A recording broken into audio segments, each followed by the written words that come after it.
اسلام کے بنیادی ارکان کا پہلا جز توحید، جس میں اللہ تبارک و تعالیٰ کو ایک ماننا، اس کے ساتھ کسی کو شریک نہ کرنا، مگر کلمہ پڑھ کر کلمے کے معانی اور ترجمے کو سمجھ کر بھی انسان شرک کی جانب جاتا ہے۔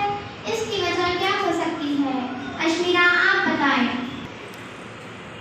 رب چاہے زندگی نہ گزار کر من چاہے زندگی گزارنا۔ انسانوں میں شرک کے پیدا ہونے کا دوسرا بڑا سبب یہ ہے کہ وہ کائنات میں صحیح طور سے غور و فکر نہیں کرتے، اس لیے جس چیز سے بھی بظاہر تھوڑا سا نفع یا نقصان پہنچتا نظر آتا تو اس کو نفع اور نقصان کو مالی سمجھ لیتے، اسی سے بننے اور بگڑنے کا تصور قائم کر لیتے ہیں، اصل حقیقت کو نہیں دیکھتے۔ چنانچہ جس چیز سے بھی نفع ملتا یا نقصان پہنچتا اس میں خدائی طاقت مان لیتے ہیں، پھر اس کی پرستش کرتے اور اس کو خوش کرنے کی کوشش کرنے لگتے ہیں۔